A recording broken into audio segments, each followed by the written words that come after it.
les éléments les plus difficiles à croire lorsqu'on sort d'une relation toxique avec des violences psychologiques. Donc, bonjour à tous, j'espère que vous allez bien. Bienvenue sur cette chaîne Nathalie Deves, thérapeute, où je parle d'emprise, de manipulation, de pervers narcissiques pour justement comprendre ces phénomènes et ne plus y replonger. Mais je partage également des exercices pour vous aider à vous reconstruire et à passer à autre chose à partir de ce que vous avez vécu justement. Donc aujourd'hui, je voudrais vous parler des choses les plus difficiles à croire lorsqu'on sort d'une relation. En général, à la sortie de la relation, il y a vraiment une prise de conscience de ce qu'on a vécu, de l'emprise, des violences. Peut-être que le ou la personne était un ou une perverse narcissique. Et là, peut-être la plus dure chose à croire, c'est que tout était faux. C'est-à-dire que du début, moment de la rencontre, où là, c'était déjà un test en fait fait par le ou la PN pour savoir si vous pouvez être une victime potentielle, que toute la partie merveilleuse de lune de miel était fausse, c'était un moyen de commencer à vous mettre sous emprise, de créer de l'attachement, de vous manipuler, et que par la suite, tout le reste également était faux. Donc ça, c'est vraiment, l'une des choses qui est le plus compliquée, c'était pour moi, mais aussi pour mes clients, de dire: «Mais en fait, tout était faux». La personne avec lequel j'ai vécu, travaillé, rigolé, partagé un moment de vie dans tous les cas, n'était pas une vraie personne. En fait, tout était faux, c'était uniquement des masques. De ce fait-là, ce qu'il en découle du fait que cette personne était complètement fausse, ça veut dire que je ne sais pas à quoi m'attendre de la part du PN ou de la PN, parce qu'en réalité, il ou elle est capable de tout. Et donc ça, c'est pareil, c'est la chose la plus difficile à croire, de dire: «J'ai partagé ma vie pendant des mois, voire des années avec cette personne et en fait, je ne la connais pas et je ne sais pas de quoi elle est capable. Mais en fait, il y a une partie de moi qui sait qu'elle est capable du pire, parce qu'elle a déjà commencé à me le faire vivre pendant la relation en essayant de me détruire». Et donc là, c'est pareil, il y a ce choc de dire, mais en fait, je dois m'attendre du pire de la part de quelqu'un avec qui j'ai partagé des moments qui, ont pu être très forts émotionnellement et avec qui j'ai partagé plusieurs peut-être années de ma vie. Donc ça, voilà, ça fait partie des choses qui peuvent être difficiles à croire, à accepter et à accueillir après une relation avec un PN. Après, un autre élément qui est difficile à croire, c'est qu'il n'y aura pas véritablement de justice, du moins, comme on l'entend, d'un point de vue très terre à terre, très pratique, vis-à-vis du PN. Parce que déjà, prouver la violence psychologique, c'est très compliqué.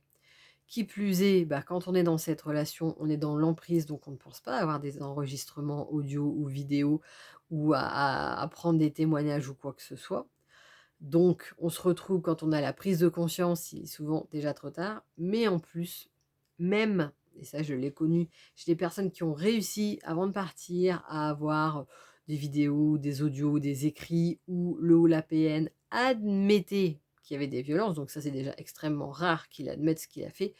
En général, c'est parce que, il essaie à tout prix de récupérer, sa victime. Il n'a pas encore conscience qu'elle est sur le point de partir et que là, il y a déjà eu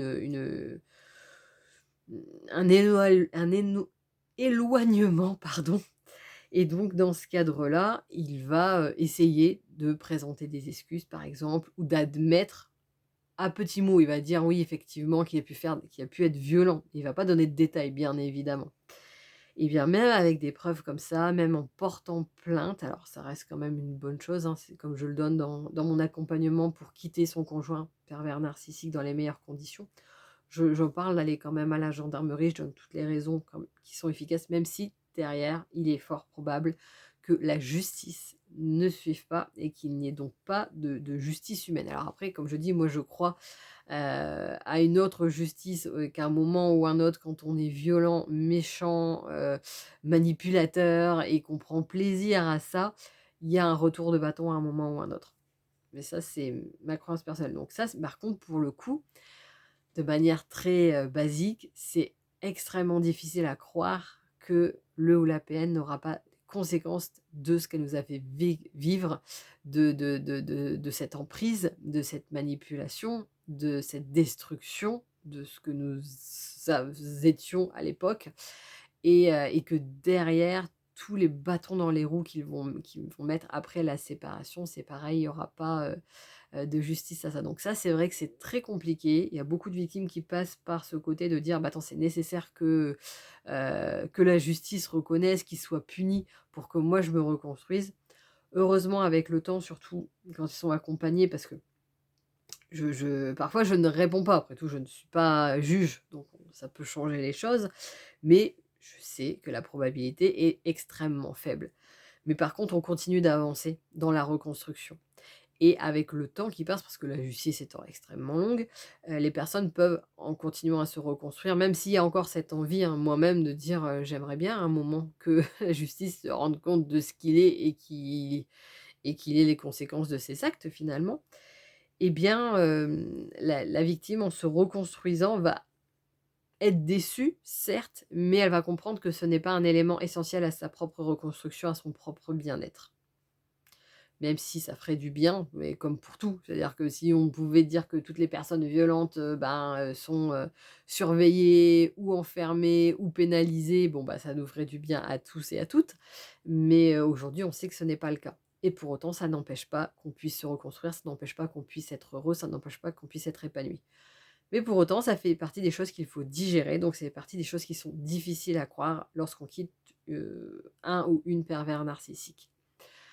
Donc n'hésitez pas à me dire ce que vous en pensez, à partager cette chaîne si vous savez que ça peut aider quelqu'un, à vous inscrire donc ou à ma vidéo qui vous explique les étapes de reconstruction après une relation avec un pervers narcissique, ou à ma newsletter où tous les 15 jours je partage à travers une histoire des pistes de réflexion pour prendre du recul, des petits défis, tout ça pour être dans une autre relation avec soi-même, le tout en douceur. Et n'hésitez pas à faire un tour sur les prestations que je propose. Si ce n'est pas déjà fait, abonnez-vous et je vous souhaite une excellente journée. Je vous dis à bientôt!